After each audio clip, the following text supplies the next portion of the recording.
right, so let's just get started, and we'll talk about e-cigarettes or electronic cigarettes. So these are battery-operated devices that that heat a liquid and produce a vapor. Originally meant to be nicotine. So the patients really, instead of inhaling, or I call everybody a patient, the person inhaling the using the e-cigarette is really, instead of inhaling smoke, is inhaling this vapor. Okay. Originally marketed in China in 2003, but entered Europe and the US in 2006 and 2007. For many years, the e-cigarettes were considered a consumer product and did not have any real government regulation until 2016. In 2016, the government began to regulate e-cigarettes like other tobacco products. So they had a long time where they were just in the Wild West. They could really do whatever they wanted to do. And they were sold both online and in retail stores. The original intent was to help people stop smoking. In other words, if you give them, when I say there's 1,000 chemicals in cigarettes, I'm not being euphemistic. I mean there are 1,000 chemicals that you inhale when you inhale a cigarette, but it's the nicotine that addicts you. Nicotine is an extremely addicting substance, and some of us are more based on our chemical makeups of our brain, our dopamine receptors. Some of us are more susceptible to addiction than others. But it's the nicotine that addicts you with cigarettes, and it's many of the other 1,000 combustible chemicals that kill you. If the whole concept was, if you had a device that helped you with the nicotine addiction, but you didn't get the other 999 other chemicals, you'd be better off.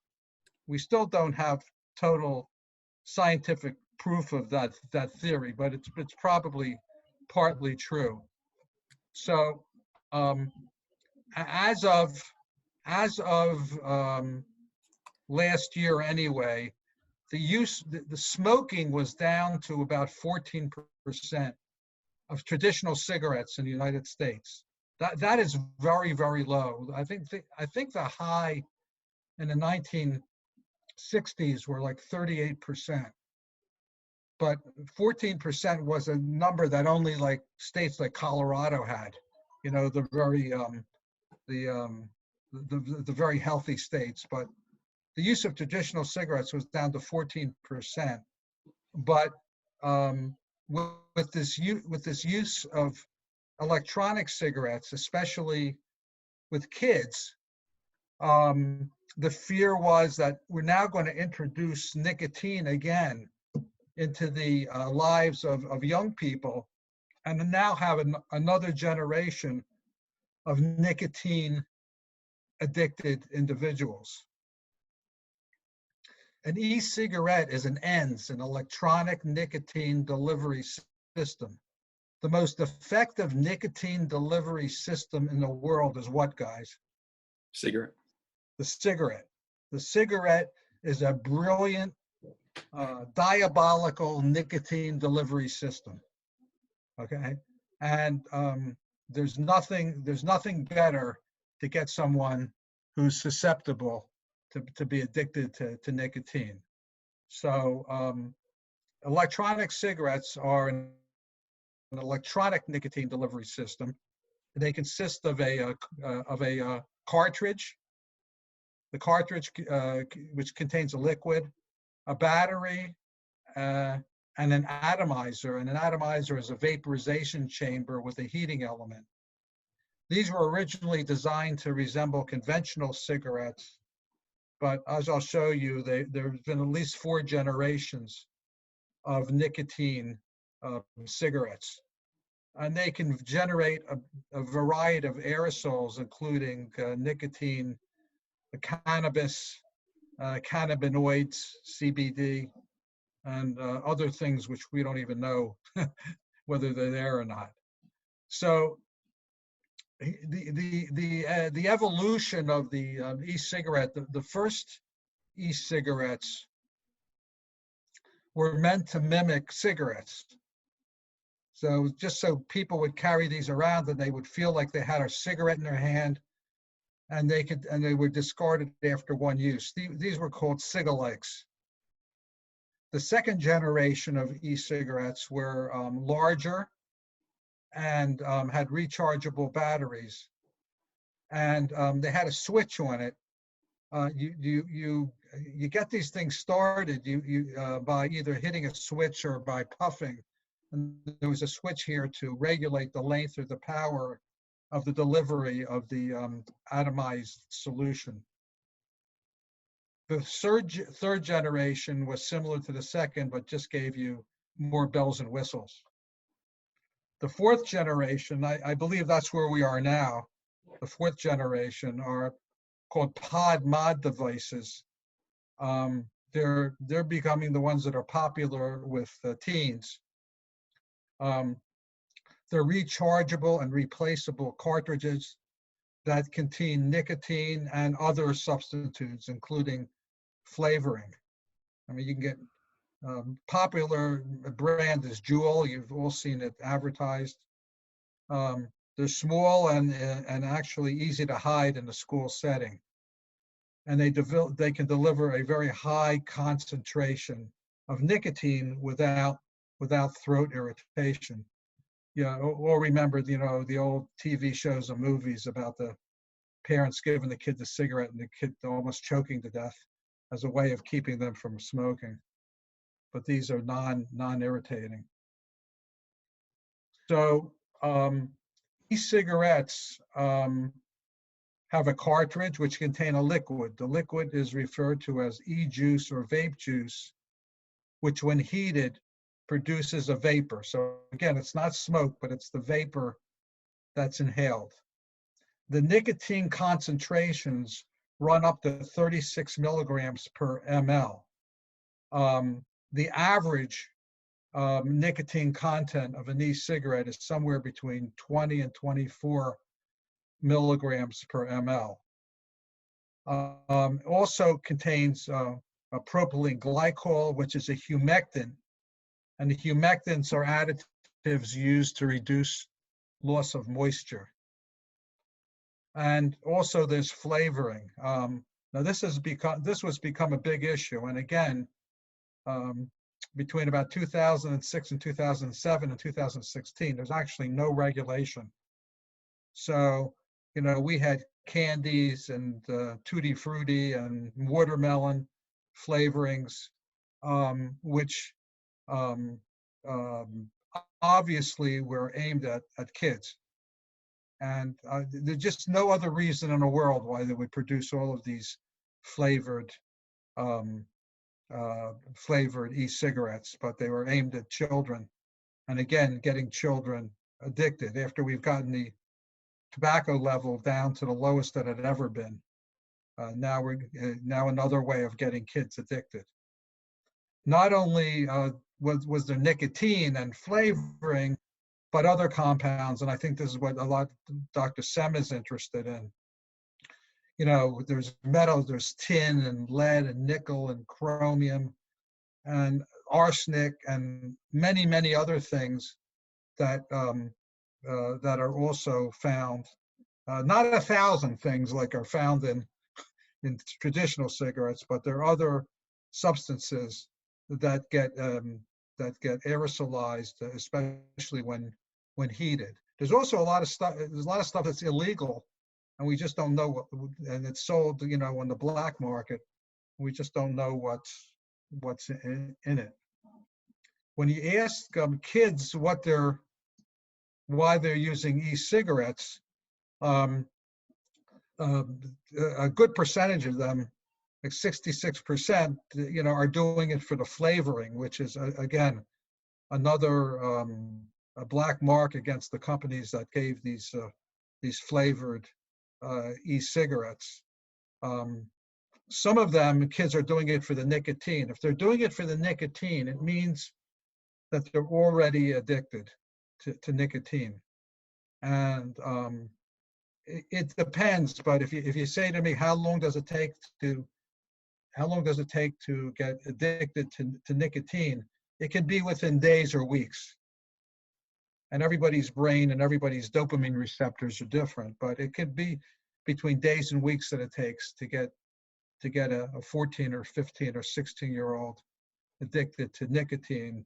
And other kids use it as a means of getting marijuana in, or cannabis, and others just don't know why they do it. It's just a cool thing to do.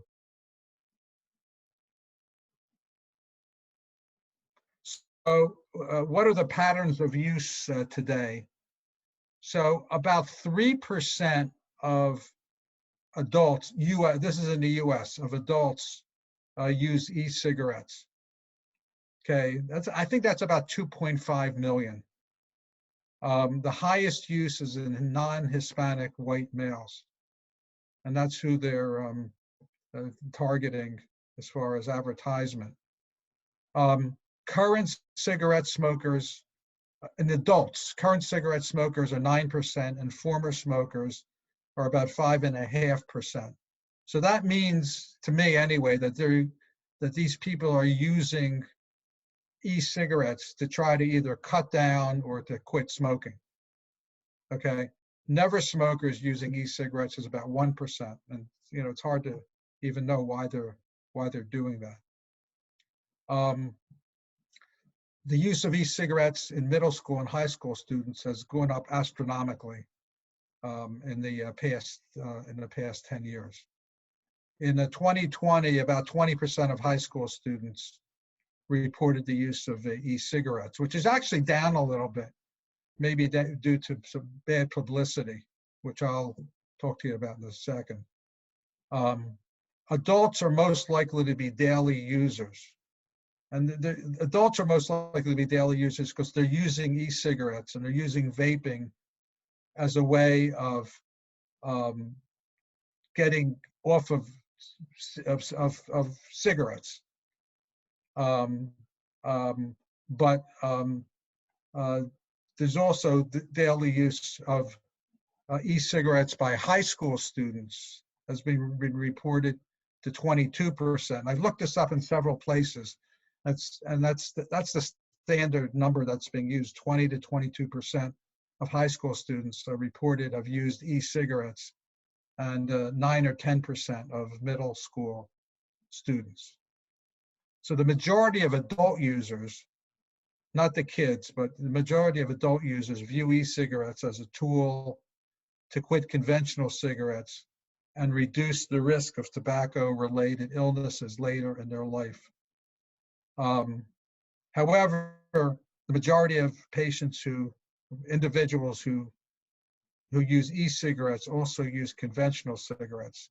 So they're kind of using both. That's why it's hard to get actual good statistics on let's say on harm, because they're using e-cigarettes and conventional cigarettes at the same time.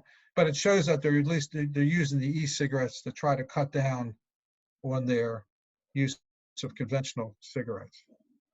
The market for e-cigarettes is great, mainly in the United States, second, the United Kingdom. Other countries have done a lot to curtail the use of e-cigarettes, including banning them completely, but not in the market share in the United States is the greatest. Does anybody have any questions so far? So what are the risks of e-cigarettes? Well, they can explode in your pocket. So there's been, over the past few years, there's been a bunch of, it always makes the 6:30 news, when somebody goes to the hospital when their e-cigarette explodes in their pocket. And this is due to the battery. And as a matter of fact, so they've banned e-cigarettes. You can't carry e-cigarettes on airplanes because they're afraid that the battery will explode and there'll be a fire in an airplane. So this has been, there's been a lot of cases of these e-cigarettes exploding in the pockets of individuals. The second's important, I think, because as I mentioned, the average nicotine content of the e-cigarette is about between 20 and 24 milligrams per ml. And if a child gets a hold of a vial, which could have 20 milligrams per ml, and ingests it, he can get nicotine poisoning, causing vomiting, lethargy, or even death, because depending on the age and the size of the child, the lethal nicotine dose is as low as 10 milligrams per ml. So a child getting a hold of a e-cigarette and ingesting the contents could be lethal. Babies, really small babies with small surface areas, even getting it on their skin, the absorption through the skin can also cause nicotine poisoning. So I think that's really, really important, that you have to be careful with these, just like you have to be careful with your medications. There's been several articles about asthma. There's a big study actually from Florida with where they looked at middle school and high school students with asthma who are using e-cigarettes. And when you look at their asthma control as compared to their matched controls, kids with asthma who don't use e-cigarettes, their asthma control was a lot worse. So e-cigarettes are an irritant. So if the high schooler or middle schooler already has asthma, this could be a significant cause of lack of control of asthma. And I've alluded to several times already, nicotine dependence. You start out when you're 14 or 15 as a kid, and you love the flavoring, because the flavoring would get you hooked. But you're inhaling nicotine, watermelon flavored nicotine, and it's the nicotine that gets you addicted. So now you've got a 14 or a 15-year-old who's addicted to nicotine, and there's multiple reports of kids that age that just can't get off they just can't get off the nicotine. They're addicted.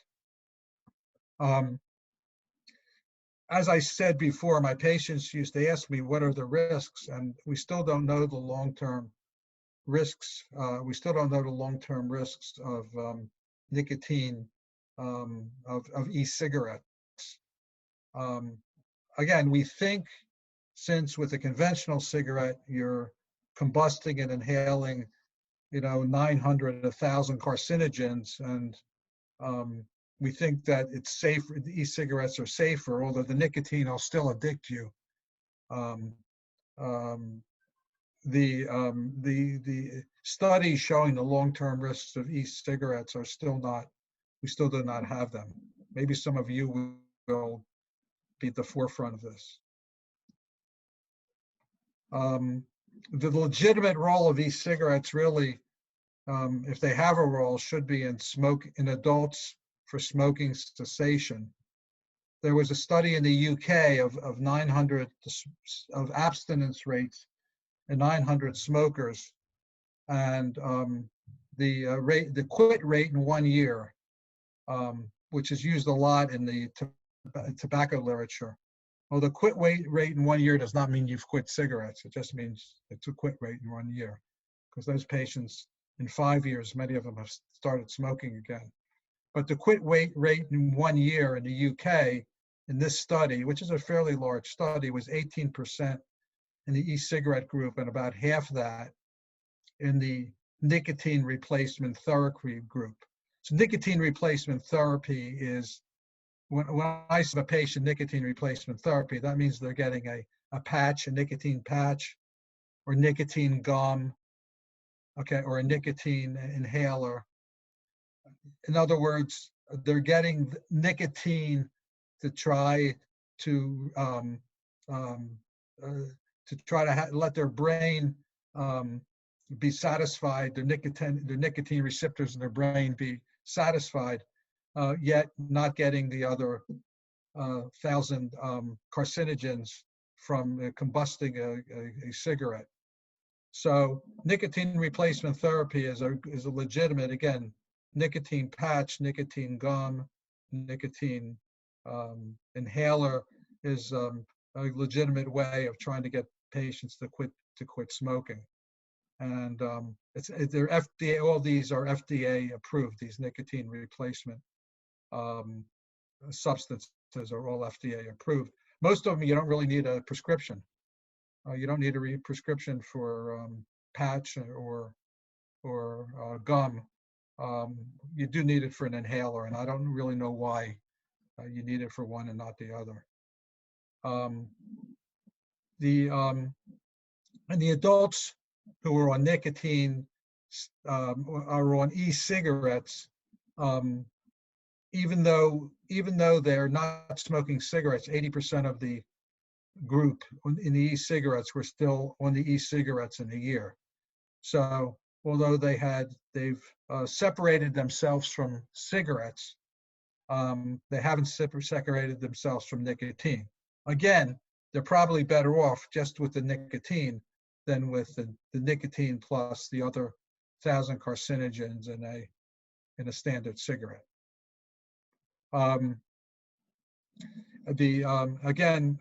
Studies in Canada and New Zealand comparing the two were inconclusive. In 2020, there was a meta-analysis of 50 trials and 12,000 participants, and the quit rates were higher with the e-cigarettes and with the nicotine replacement therapy. So, what can we say good about e-cigarettes or vaping is that e-cigarettes may be beneficial in reducing the number of conventional cigarettes smoked in adults who are already smoking. The question is, will replacement of e-cigarettes instead of conventional cigarettes lead to a reduction in tobacco-related illnesses? And the answer is we don't know. We've had about 500,000 deaths from COVID. Is that correct? Or about 500,000 deaths from COVID. So every year, 480,000 people die of tobacco-related illnesses.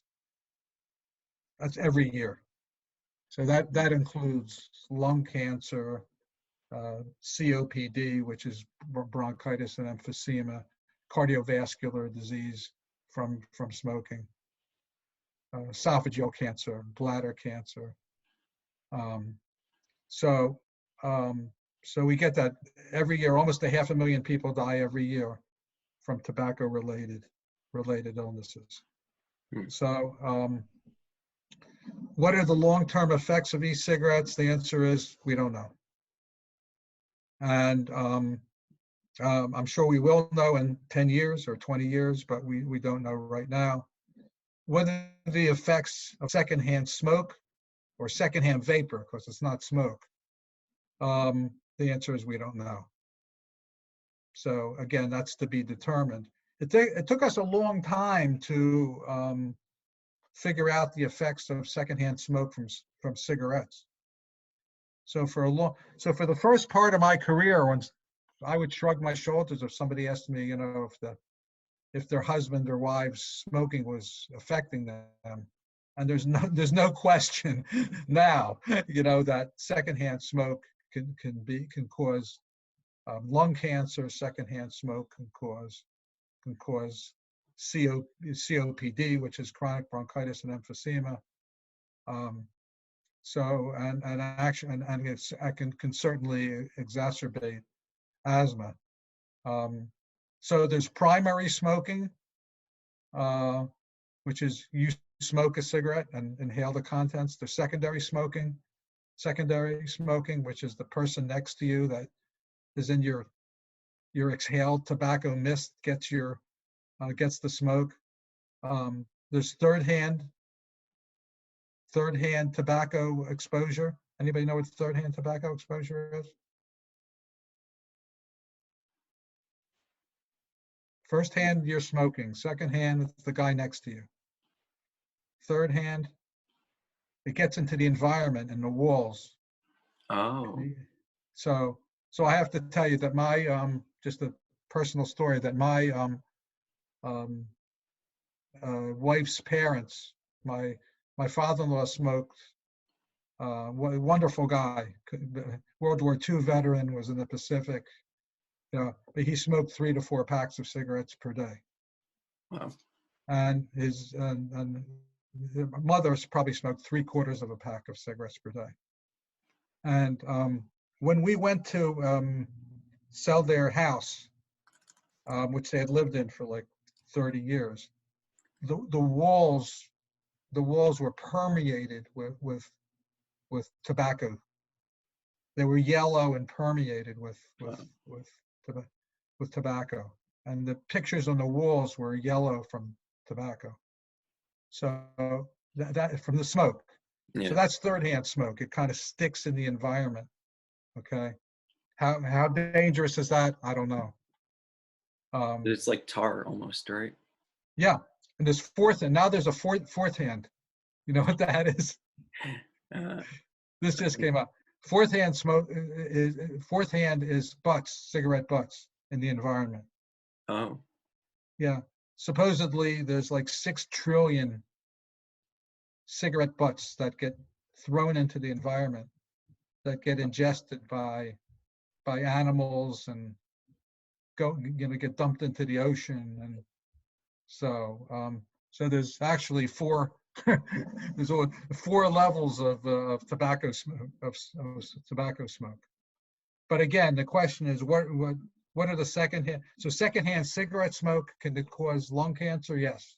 Secondhand cigarette smoke, can it cause chronic bronchitis and emphysema? Yes.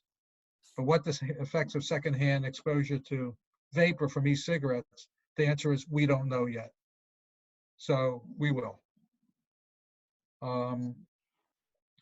Looking at regulation, FDA regulations require that manufacturers demonstrate their products to meet that the FDA standards, meaning they provide a net public health benefit. So far, like I said, the e-cigarettes were in the Wild West until 2016, but so far, no e-cigarettes have been reviewed or approved by the FDA. Regulation was supposed to be enforced by January 2021. So there's really no real regulation yet as far as meeting the standards of public safety. This was supposed to be national, but it never made it to be national. But the prohibition of the flavored I think this is the most dangerous part of it. Prohibition of the flavored cartridges, the candy flavor, the stuff that's going to get the kids addicted. They're prohibited in New York, New Jersey, Rhode Island, and California, but I don't know of any other states where they are prohibited. As of August of 2016, but not before, but as of August of 2016, age limit for e-cigarettes is now 18. You have to show identity in buying e-cigarettes. You have to show your age when you buy it at the store, and the store owners are responsible for selling them to adults, not children. E-cigarettes are now banned in traditional non-smoking areas and in airplanes. They're banned in vending machines. So there's a caveat to this. They're banned in vending machines except for adult-only venues. So I would think like gentlemen's clubs and stuff, maybe stuff like that. But Um, you can't smoke an e-cigarette in an airplane or in a non-smoking area. And 5 countries have banned e-cigarettes completely. Australia, love Australians. Australia, Japan, Mexico, Costa Rica, and Sri Lanka. China too. China has 2? Yep. That's interesting. And I think that's where it's actually started there. Yeah, actually, I live in China, so like Yeah, I used to smoke e-cigarette like back in years, but now it's banned. You can't even buy it anywhere. that's great. How about traditional tobacco? That's still Nah, very it's heavy, everywhere. isn't it? Yeah, it's everywhere. Yeah, that's very heavy there. I think it's the cigarette companies have actually switched, from the U.S. to other places where they can sell they can sell death. It's all right. Thanks for that information. I appreciate it. I'll add it Yeah, to the slide. yeah, sure, sure. I'll send you even the link of that. Okay, great.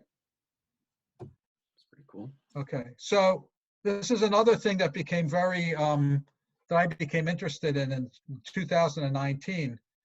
A new disease. I've been fortunate or unfortunate to be practicing medicine when new diseases appeared. You know, when AIDS first started, when Legionnaire's disease first started. These were not in the medical books, and of course COVID. But EVALI was a new medical syndrome or disease, which was first described in 2019. So EVALI is e-cigarette or vaping associated lung injury or acute lung injury. So these are patients. I know you can't read X-rays or CTs yet, but this is a CT scan of a patient who has. It's all supposed to be black, but this is all. This is what's called ground glass. This is kind of this infiltrate that looks like you've crushed the juice glass on the X-ray, and you can see through it. But this means inflammation or infection, and you can see how both of these lungs are full of ground glass. This also could be COVID. I mean, the COVID could look like this also. And here, lower down here, this is more consolidation. This is more solid infiltrate like you would see in a bacterial. If any of you listen to my pneumonia lecture, but this is like you would see in a bacterial pneumonia. This is ground glass up here, and here's nice black normal looking lung. Okay, so EVALI. So a new disease started, EVALI. So what is EVALI? So again, EVALI is e-cigarette vaping associated lung injury. More than 2,800 cases reported, including 68 deaths. The cause, why exactly some individuals get EVALI is difficult to determine. One of the reasons is that there's so many different vape brands, like more than 450, and flavors. Can you imagine 8,000 flavors? Plus all these illicit black market stuff on the that it's hard to figure out why this happened, and both on the internet and in different stores, you could get both legitimate and illegitimate products. Reports of this disorder, reports of EVALI or acute lung injury, did not emerge until the summer of 2019. Now, why is that? Did something happen in 2019, or did we just not recognize it? Because it looks like viral pneumonia. It looks like, it looks like non-bacterial pneumonia, and it may have just been, unless you put it together with vaping, the patients may have had it before, but they were just diagnosed as pneumonia of unknown etiology, or viral pneumonia, or ARDS of unknown etiology. So, but we did not, the actual syndrome did not emerge until July of 2019. So these are the characteristics of individuals with EVALI, with acute lung injury due to e-cigarettes and vape. They're young. The average age is 17 to 35. They're overwhelmingly male, 77%. Some of them had been vaping for days, some of them had vaping for years. The average time of symptoms before they presented for medical care was 7 days. Symptoms of this syndrome were dyspnea. Dyspnea means shortness of breath. Okay, about 80%, over 80%. Cough, 3/4.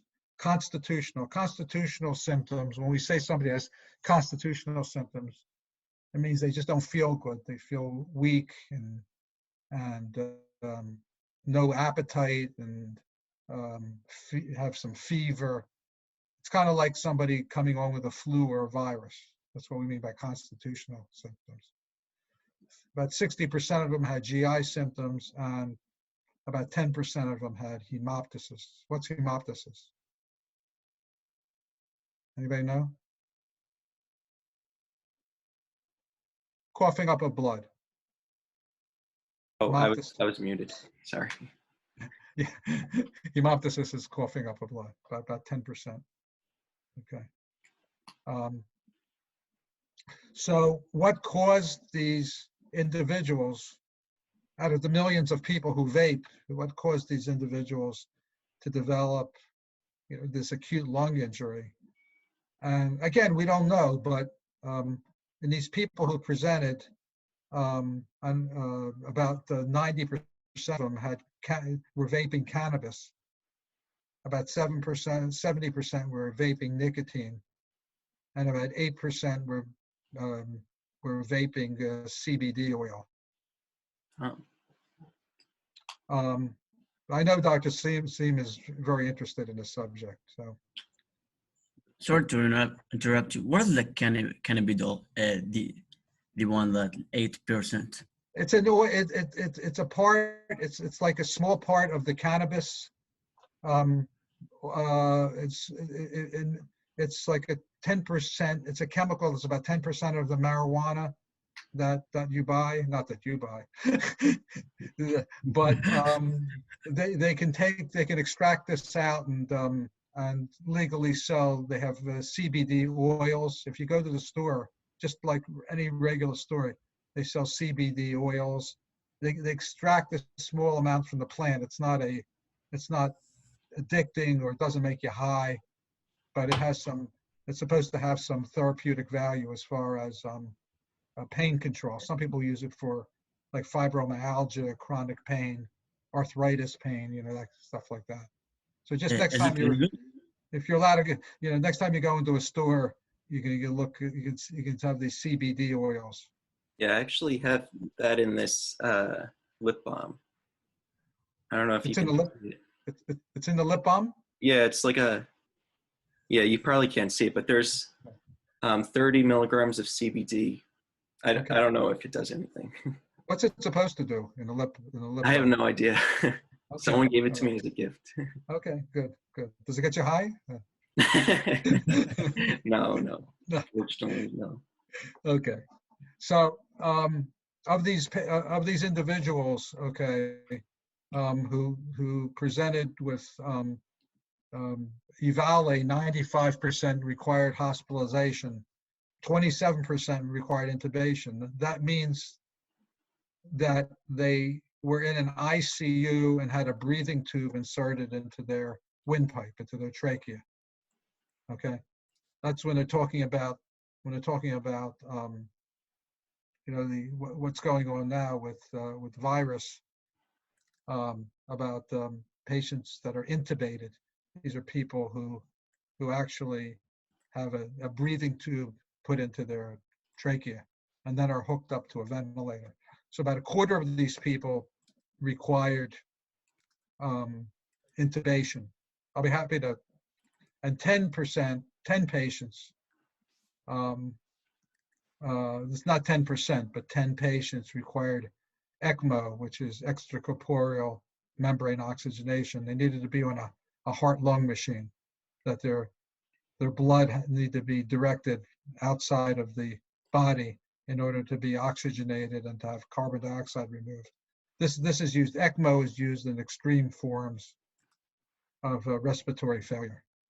But 95% survived to hospital discharge, and again, 68 deaths reported in the United States. Obviously easy to miss because it looks like, if you didn't put it together with vaping, it would look like viral pneumonia, for example. So criteria for EVALI, you had a vape within 90 days prior to symptoms. Patients have pulmonary infiltrates on their chest x-rays. They had infiltrates. So you can see the x-rays here. This patient has more dense. This is consolidation. You might even see this in a bacterial pneumonia. Here you can see through the ground glass. These are called ground glass infiltrates. You see this a lot. You see this in viral pneumonia, including COVID. And here you can see these, it's almost like patchy nodular infiltrates. So nothing specific. You can get all types of different infiltrates. Very important, absence of pulmonary infection. If you grow if you grow pneumococcus, or you get a PCR which is positive for a virus, then that's what the pneumonia is. But if the patient's vaped and there's no other, they can't grow out or do a PCR for the infection, then they have no evidence of infection or evidence of an alternative diagnosis. So there's no other reason why they should have lung infiltrates and low oxygen.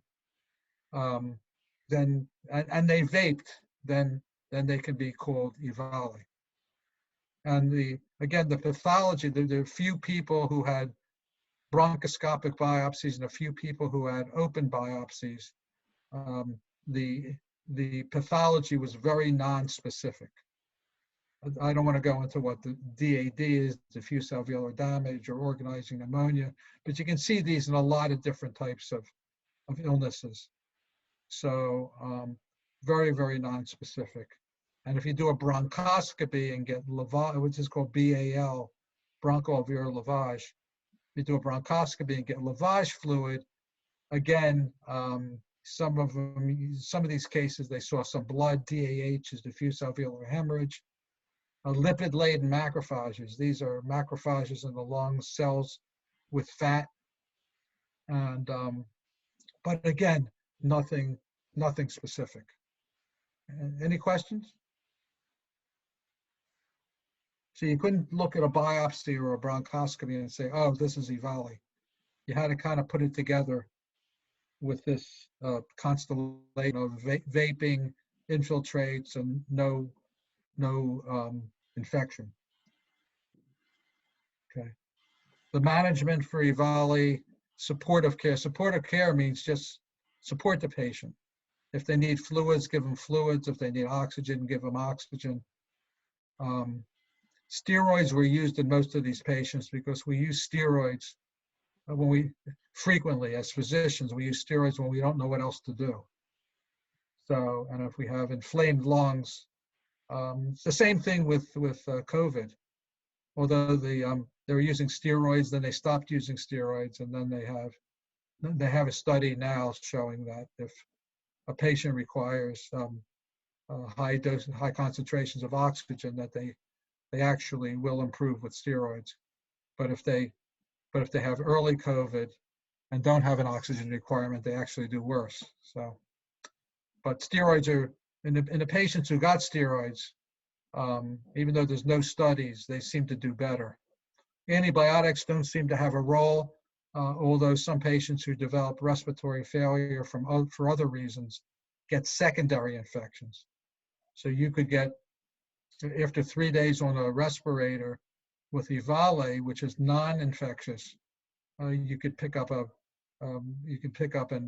bacteria in the hospital hospital and get a secondary infection. Up to now, no specific component or contaminant has been caused to identify this syndrome. But as you saw in this last slide, cannabis-containing e-cigarettes have been linked to most cases of EVALE, as has vitamin E. So vitamin E-laced vaping solutions have been suspected. Interestingly, vitamin E acetate has been found in product samples and in the BAL. That's the lavage, that's the fluid from the bottom of the lungs that we get with a bronchoscope. So vitamin E acetate has been found in a majority of patients who have EVALE. But if you do a lavage on somebody who has respiratory failure, but without EVALE, you don't have vitamin E acetate. So vitamin E acetate has been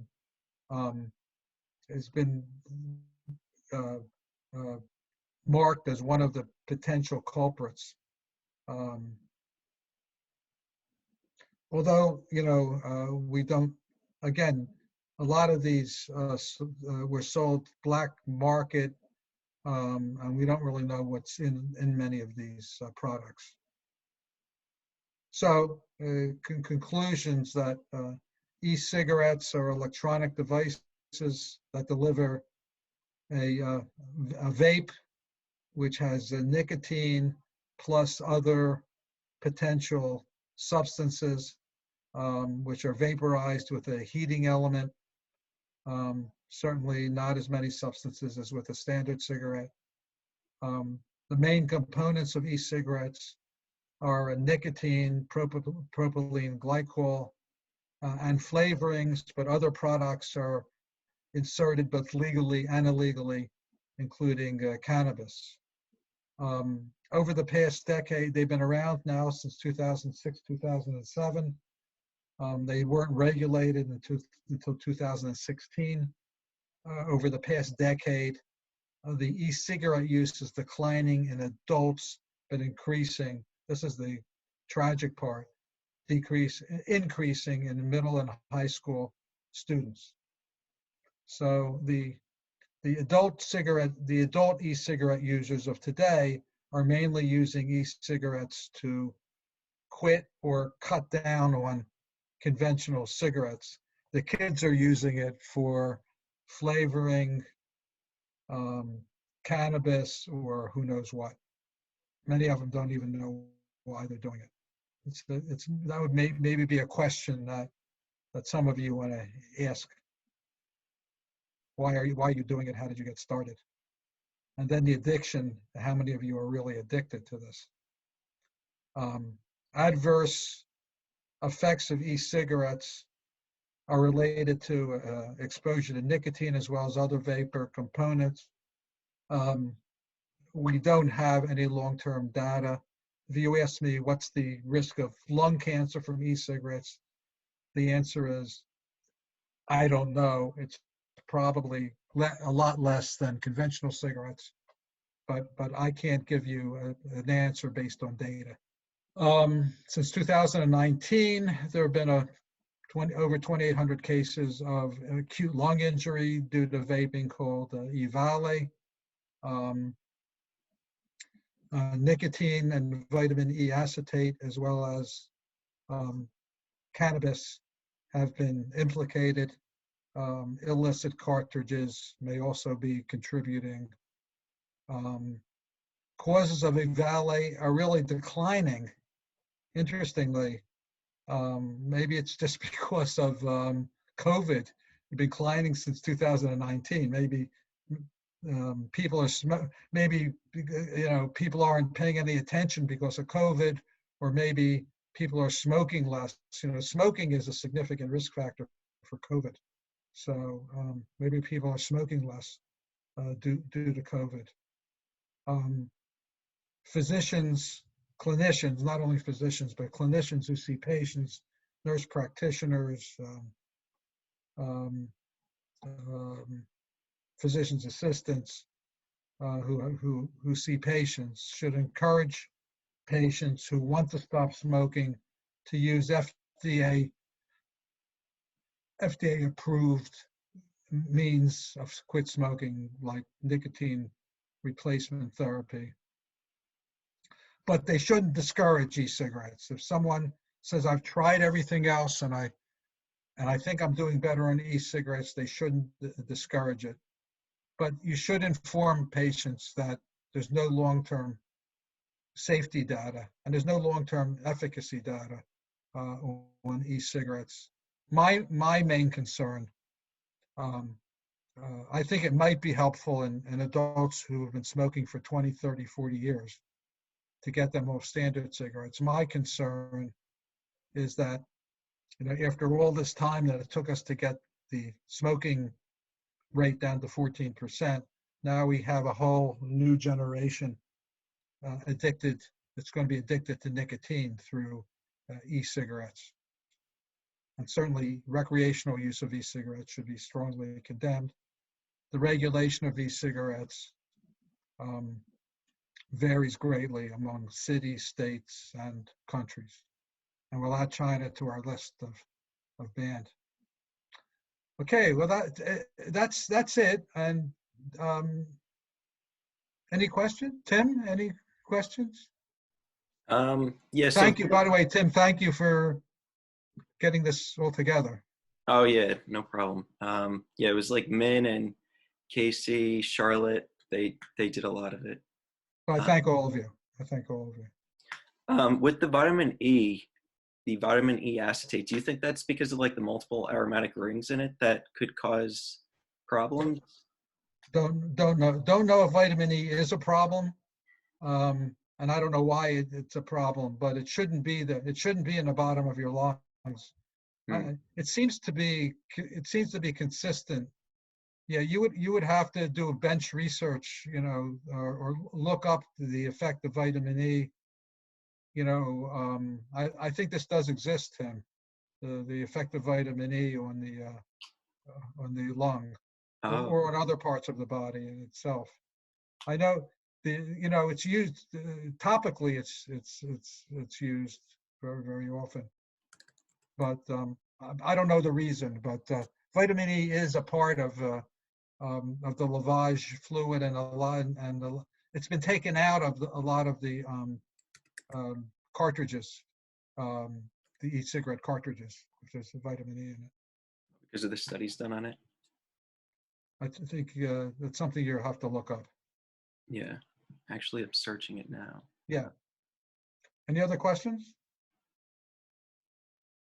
Oh, it produces a highly toxic gas called ketine. Inhalation of ketine can cause severe lung damage in concentrations and death in high concentrations. Oh, in low and high concentrations. Interesting. Well, you have to see how they did those experiments. Okay. So again, you're going to have to look and see how they did those experiments. Yeah. Yeah, talk to me about it. That'd be interesting. Yeah, definitely. I hope this subject was of interest to you guys. Yeah, it is. It's very interesting. I have a question. Yes. What would your advice be for someone who is living in an environment that is, like you're talking about, you said third-hand smoking, I believe?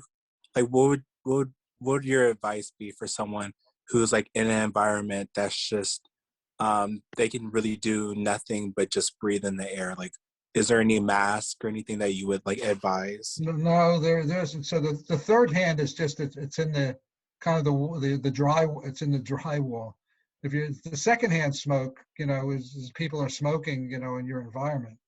In that case, I would get rid of them totally. I wouldn't be around people that are smoking. But there's really no there's no way of getting rid of third hand smoke, which is embedded in the walls, except to get rid of the scrub it off, or put up new drywall, or do something like that. And what the harm of it is, I'm not sure. We know what the adverse effects of first and second hand smoke is. We don't know what the adverse effects of third hand smoke are. Okay, thank you. Yeah. I wish I could give you some scientific advice, but I can't. Yeah, that's an interesting question. It's like you're kind of stuck with that environment unless you do some serious change. I mean, is it, yeah. I mean, is it released from the wall, is it released from the walls over time? I don't know. The answer is I don't know. Yeah. All right. Any other questions? If you guys have some topics, you tell somebody, tell Tim or tell somebody, and I'll try to accommodate you, with different topics. But I thought this was a fun topic, and we could all learn something from it. I know I learned something from just doing it. Yeah. No, it was very interesting. Okay. If there's no other questions. I Yeah. had a question, but I wrote it in the chat. I remember that lead in like paint in the walls Yes. would cause cancer. So would that be a similar way in which fourth degree exposure to cigarettes would cause like cancer? Well, I think the lead, if I'm not, the lead toxicity wasn't through breathing it. It was through the kids would eat the lead chips of paint. Oh dear. Okay. Yeah, it's not through, as far as I know, it's not through the breathing it. So, but there are formaldehyde. There was a type of drywall which was made with formaldehyde, which was, when it was put into a home, it would release fumes over time, and this, that would be potentially dangerous over time. So that is possible. But the lead thing was the ingestion of the lead. Thank you. Okay, sure. Okay, so I'll see you guys next time. Okay. Okay. Thank you, All Dr. right. Promisloff. All right. Take care. Yeah. Have a good day. Thank you. Right. Be safe.